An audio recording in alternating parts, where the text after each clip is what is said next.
Баяғыда бір үлкен қария базарға барды дейді. Базарға барып, өзінің шаруасыменен сауда саттығын жасап жүреді. Патшаның шабармандары базарда халықтың жиналатын жерін аралап, хабар айтып жүр екен дейді. Уа, қалай құлақ салыңдар.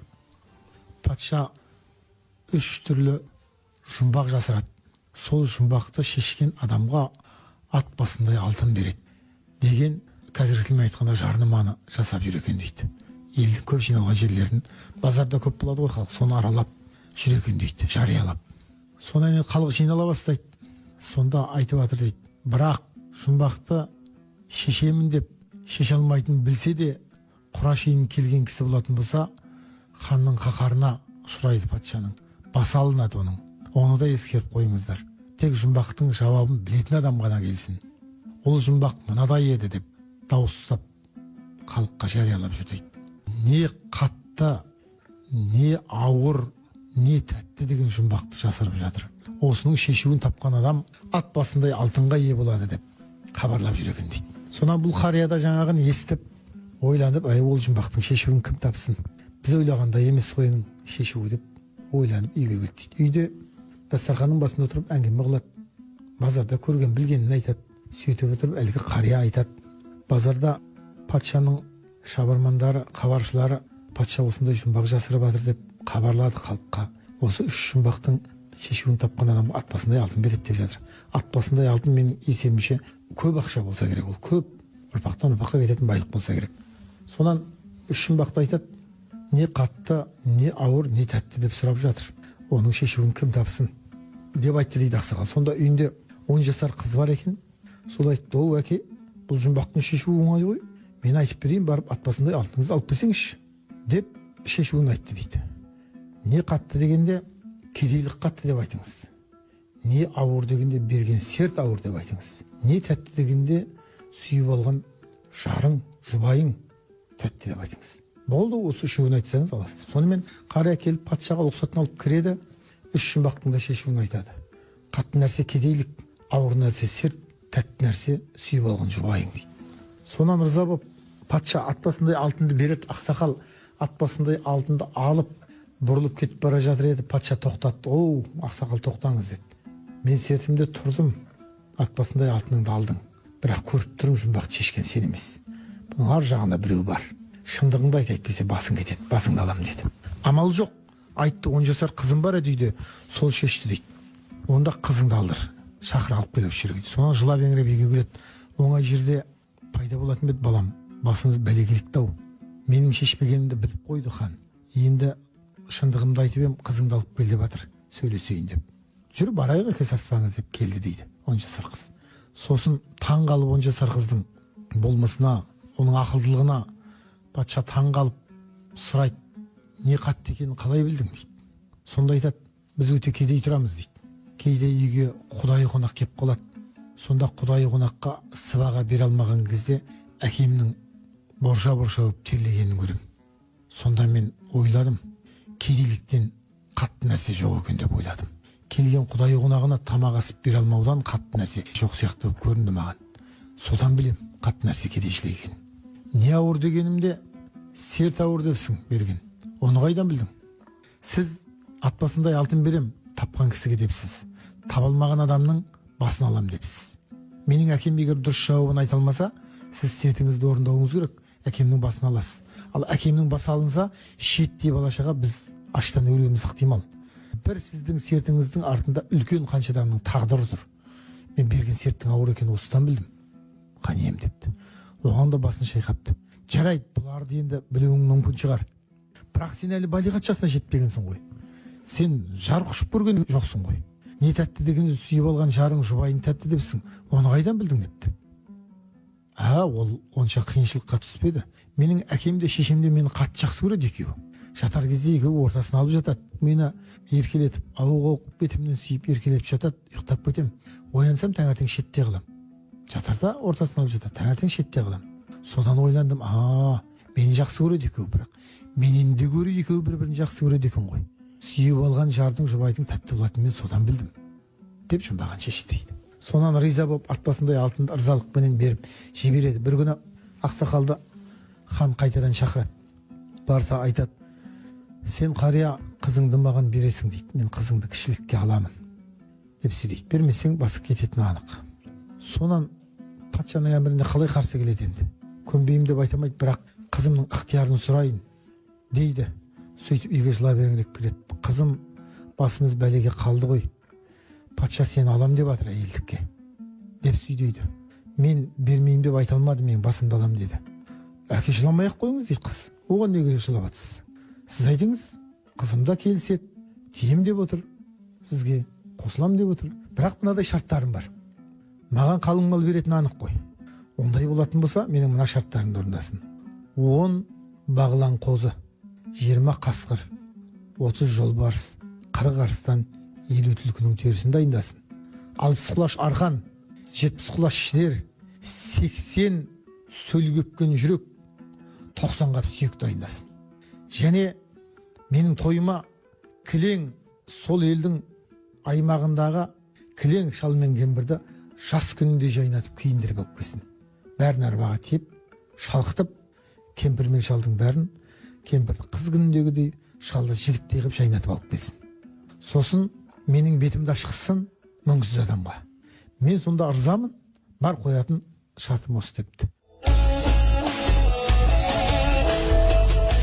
Шалқар радиосының әуе толқынында Нұрмат Мансұрдың Қазақы әңгіме хабары.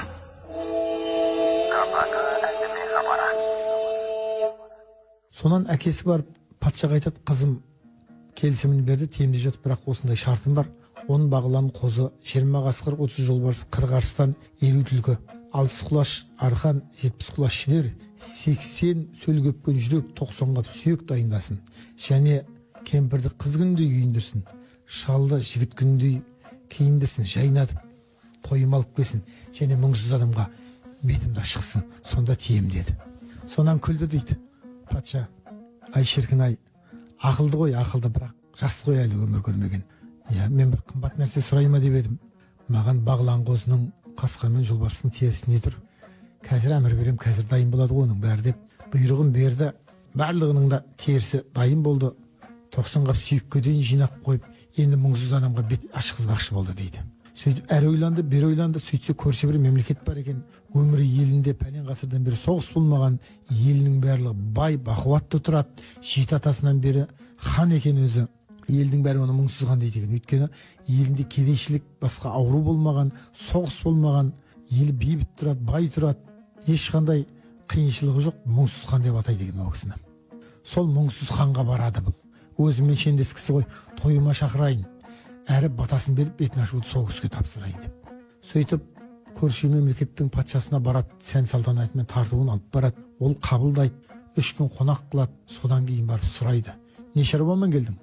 Бұл патша да өзі 60-қа келіп қалған кісі екен. Айтады: мен осынша жасқа келгенде әйел затынан бір ақылды қызға жолығып тұрмын. Көңілім қатты кетті. Осындай жұмбақ жасырып мен басқарып отқан елде ешкім таппаған жұмбақтың шешуін 10 жасар қыз тапты. Содан осы қызға көңілім қатты кетіп, осыны әйелдікке алмақшымын. Енді сұратып жіберіп ықтиярын, бала қойғанша дегенмен.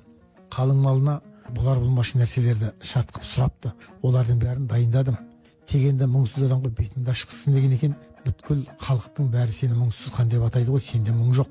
Сен салтанатың, мемлекетің, жеті атаңнан бері ұласып кеткен тақ патшалығың, мұрагерің бар, ізің еріп жүрген. Сенде барлығын Құдай берген. Сенің батаңды алып сол тойымның бет ашарын сен ашып берсең дейді ғой. Ұзақ тыңдап отырып, әлгі елдің мұңсыз ханы, мұңсыз хан деп аталатын патша басын шайқады дейді: ой жарықтық-ай, осындай ақылды қызды анадан туады екен ау. Жап жас болып қалай сені жер соқтырған. 10 жасар қыз сені жер соқтырыпты ғой, оңдырмай ұтыпты ғой сені. Ол қалай деп таңғалады ғой ана патша. Ай, 10 жасында адам ата-анасының қамқорында бағлан қоздай бағылмай ма? 20-сында адам қасқырдай болмай ма? Өжет қиып түсетін. 30-ында жолбарыстай қайратты болмай ма? Толысып. 40-ында арыстандай айбатты болмай ма адам? 50 деген екі ортадағы жас. 50-ге дейін өмірдің ысылы суығын, ащы тәттісінің бәрін көріп адам бойына тәжірибе жинайды. 50 жаста адам қулық сұмдықтың бәрін біледі. Түлкідей кейіпке айналатын кез ғой 50 жас. Ал енді 60 жас я әрі емес, я бер емес. Ұзайын десең, 60 ұзатпайды. Тұрайын десең, тұратында жас емес. Орныңда. 60 құлаш арқан дегені, сен бір ұзын арқандағы байлаулаты сияқтысың.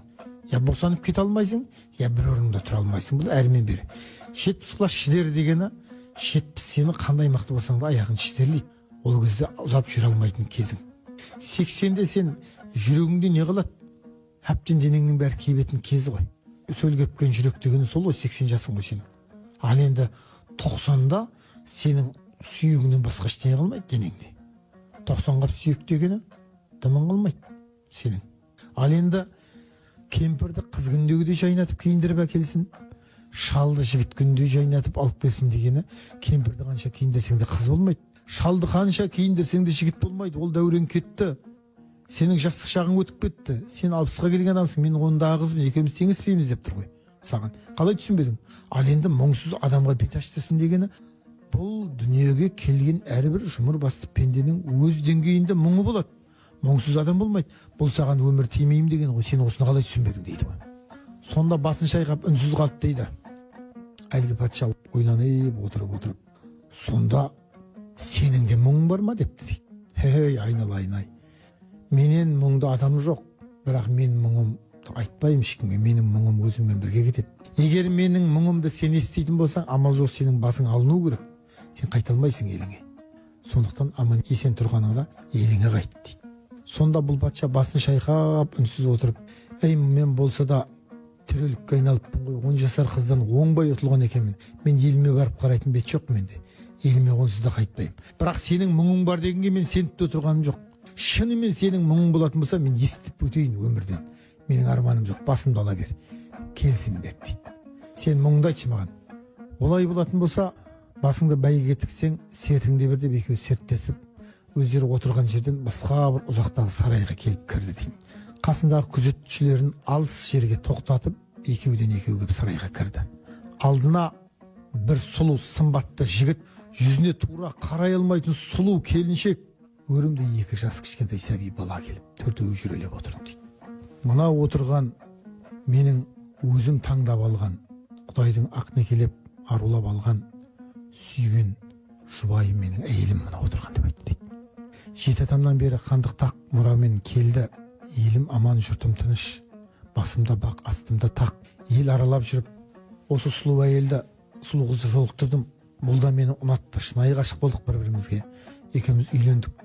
Бір күні сарайда зерігіп, саятшылыққа шықтым. Қасымда бір топ нөкерлерім, сөйтіп келе жатқанымда алдымда марал қашты. Астымда жүйрік ат, маралды топтан бөліп жеке қудым жүйрік атпен. Сөйтіп иен далада маралды қуып келе жатқанымда атым сүрініп құлап, сол құлаған кезде жаңағы белімдегі кездік астыма көлденең түсті. Сөйтіп мені жарақаттап, тамырымды қиды. Қан көп кетті. Дәрігерлердің біліктілігімен Алла өмірімді аман сақтап, қанды тоқтатып аман есен алып қалды, жаным қалды. Бірақ мен еркектік қабілетімнен айырылдым. Тамырымды қиып кетті кестік. Қаншама күндер өтті, қаншама түндер, қаншама айлар, жылдар өтті. Мына отырған жұбайым денесінің қызуын баса алмай, қанжарды төсіме көлденең қойып түнде келіп жылады қасыма. Өз қолыңмен мені өлтір деді. Бір күні ойландым. Осыны өлтірейін деп оқталып тұрдым да, маған Алла мынадай ой салды. Ей, бұл бейбақ маған адал болды ғой. Екеуміз адал қосылдық қой. Шын сүйді ғой мені. Шын қалады ғой. Мені Алла осындай сынаққа салды. Бұл менің тағдырым. Мына бейбақтың не күнәсі бар? Бұның қанын жүктеп мен қай шұпаққа жетем? Деген ой келді маған. Сөйттім да, мен бұнымен серттестім.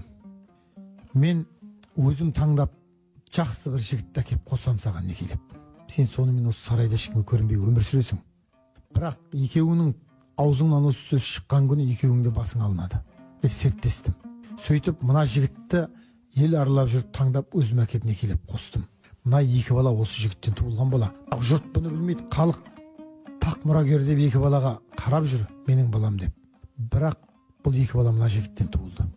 Ей, сен айтшы, ер адамға осыдан өткен қорлық бар ма дүнияда? Деп айтты дейді. Сонымен екеуі құшақтасып жылап, сонда бұл патша айтты дейді барған. Ей дүние-ай, сен де әптен сыртың бүтін, ішің түтін, өзегін құрт жеген тал сияқты сыртын ғана көктеп тұрған адам екенсің ғой. Сенде де ештеңе қалмаған екен. Сен де мен де екеуміз де таққа лайықты емес екенбіз, тағдыры біткен таусылған адамдар екенбіз. Таста тақты деп. Бір түнде екеуі сарайдан ешкімге білдірмей шығып кетіп қапты, тақ тастап деп келеді. Сөйтіп айдалада, қу мекен қу далада екі қан құшақтасып өліпті дейді. Сол екі қанның құшақтасқан жерінде қазір мұнара қойыпты халық. Мұңсыз ханның мұнарасы деп айтады екен. Соны деп аяқтайды ғой әңгімені. Яғни бұл әңгіменің түйінінде мейлі бай бол, мейлі патша бол, дүниенің кілті сенің қолыңда болса да, адамның мұңсыз болмайтындығы, дүнияның жалғандығы, осының бәрі осы дастанның бойында баяндалады.